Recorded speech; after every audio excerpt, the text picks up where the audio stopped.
413 WMAZ Morning starts now. In case you missed it, it is very foggy this morning across central Georgia. We're going to talk about how dense the fog is and when it will lift coming up. Why would you do that? You know us. You see our faces every other day. So I'm guessing you were triggered by something. A man now in jail after shooting and injuring a police officer. Hear what neighbors say about what they saw go down. Plus, people had Narcan present at the house. They even had attempted to get the person back. The opioid crisis is hitting close to home. The Houston County coroner tells you what he's been seeing lately. you are taking a live look over the city of Dublin at 6:30 on this terrific Tuesday. I'm TJ Anthony. And I'm Ashlyn Webb. Caitlin and Wanye are off. And if you guys are just waking up this morning, it is super foggy outside. Alex, what's going on in the weather department? Yeah, I mean, you said it. We've got plenty of fog going on out there this morning, and most of central Georgia visibility down to 1.5 miles in Macon, 0.4 of a mile in Warner Robins, 0.2 of a mile in Thomaston, 0.3 of a mile in Butler and Americus. And I expect this gap will fill in fairly short order across central Georgia. 55 in Macon, 54 in Warner Robins, 57 down in McRae this morning, 57 in Rochelle, and 52 to get your morning started in Monroe County. A fairly not too much of a temperature spread across the state, right? We got 48 in Blue Ridge, 55 in Atlanta, 55 in Macon, 60s down to the south. However, you go up to the north and west and you find much colder air. How about 1 whole degree?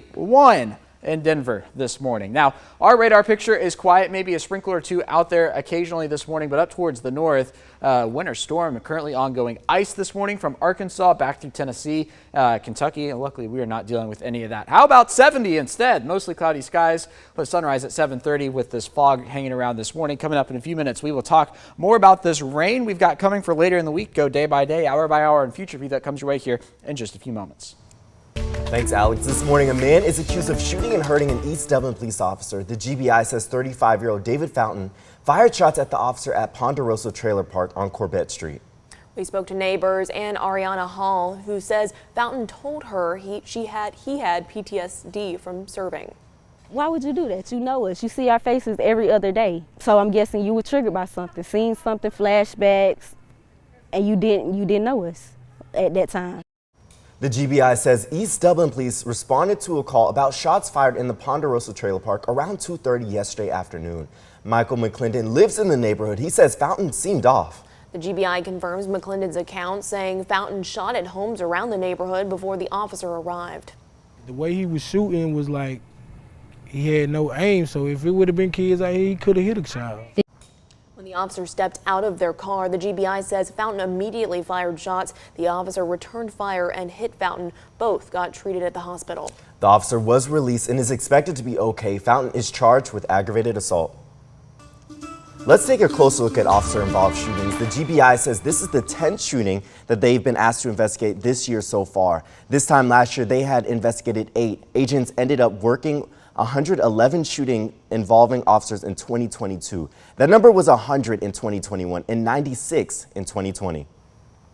This morning, a Macon man is still in critical condition after his car hit a freight train. The Bibb County Sheriff's Office says it happened around 7:45 Sunday evening on Lake Terrace Court. That's off Vineville Avenue.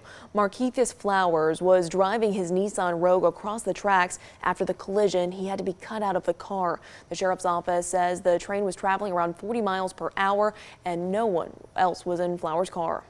The time is 6:33. Central Georgia law enforcement officers are reacting to the death of Tyree Nichols after a beating by Memphis police officers.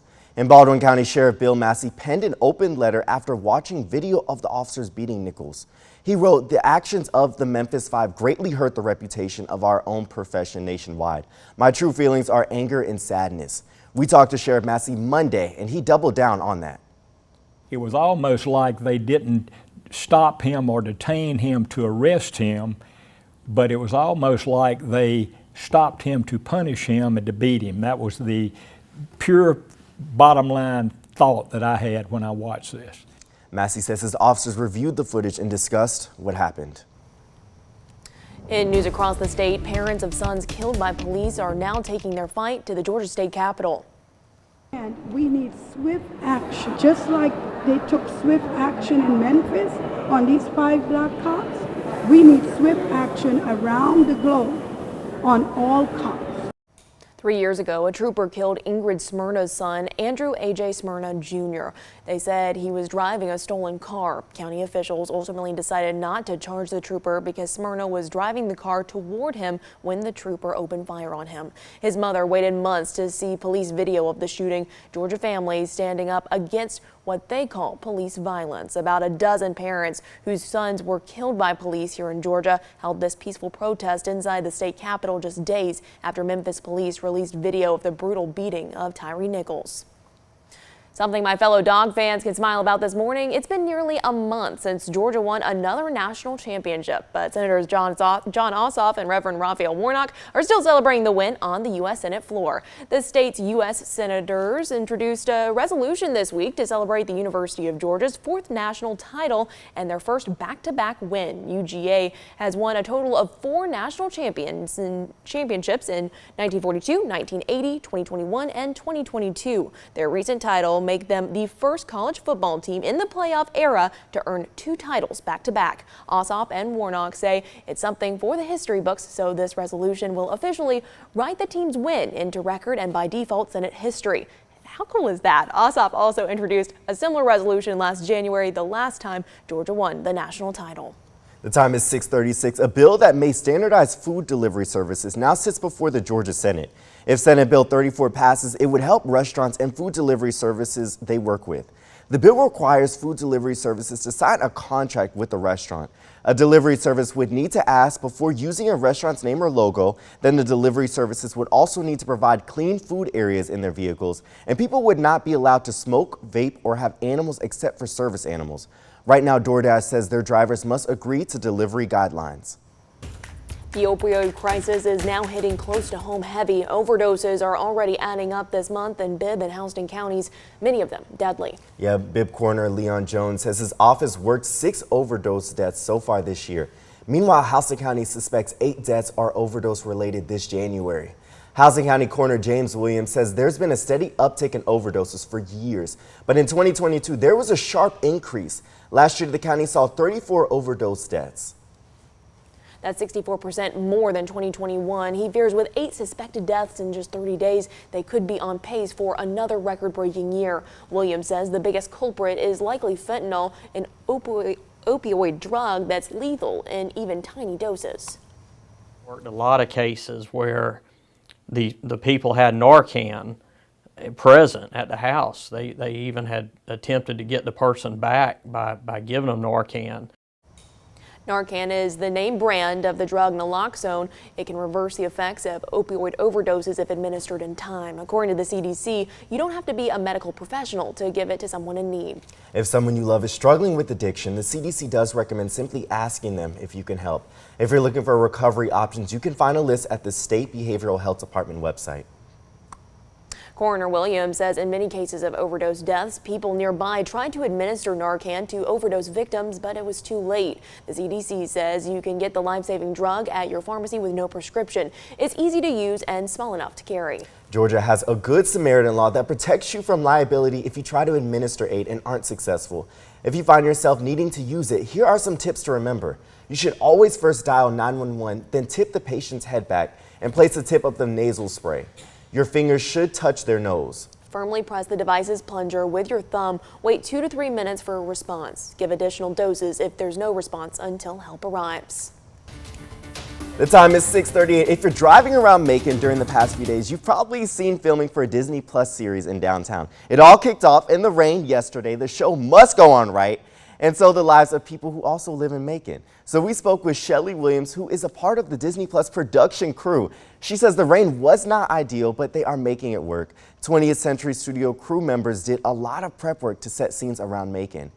Anna Marie Gainey was at the courthouse getting her marriage license and saw the production crew. She says seeing Macon in movies makes her want to watch them even more. I'm looking forward to seeing this movie. Honestly, I didn't know that it was about Martin Luther King and Malcolm X. I will definitely be looking forward to watch it, and I'll be sticking around here to see what else we get to see once they start filming.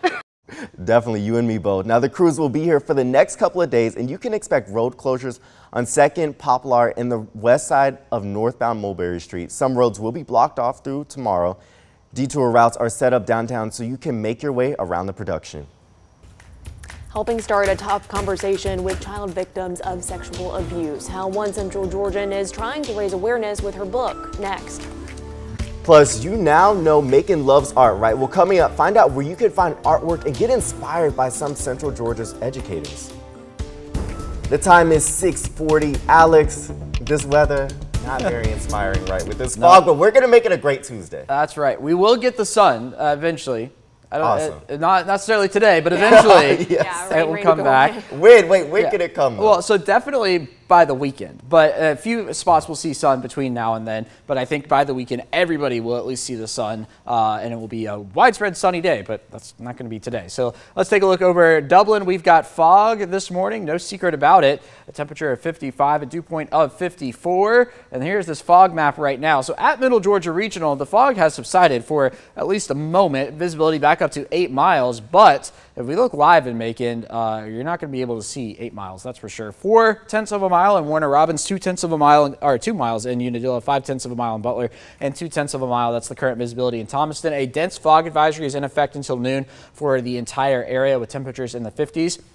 52 waking up in Monroe County, 54 over in Crawford County. How about 55 down in Unadilla, Cochrane, Eastman, Dublin, Wrightsville? We can keep going. It's a popular number on the map this morning, and 54 up in Sparta. Nothing out there really on the radar picture. Maybe a few sprinkles over towards Lawrence County, and that's going to be about it. But up towards the north, man, what a mess up there. We've got an ice storm ongoing parts of Arkansas through Tennessee, Kentucky, over towards West Virginia, and then even on the backside of this now, watch that, back into Texas, over towards Austin and Dallas. What a mess going on out there. Luckily, we are on this side of the front, so we're going to be talking about temperatures close to 70 instead of that nonsense today. We got mostly cloudy skies by the noon hour, but as I alluded to, a few spots could see the sun later on today. Not everybody will. It's just a passing shower or two out there.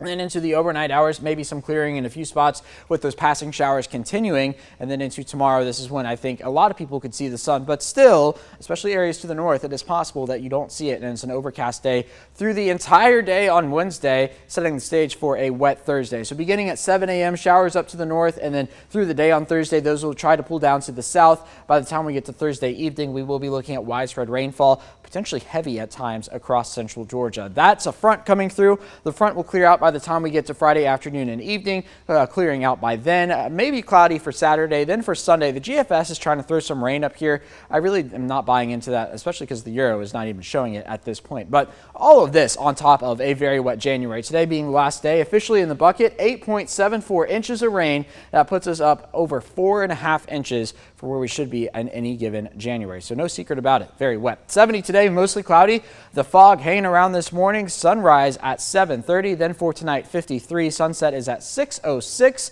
Cloudy with the potential for a sprinkle out there across central Georgia. There's the 7-day forecast, a 20% chance of rain today and tomorrow. Groundhog Day on Thursday. The showers will be coming during the evening there. And then by the time we get to Friday, clearing out for the afternoon and evening, setting the stage for a cooler weekend. A high temperature of only 50 on Saturday, followed by 55 on Sunday.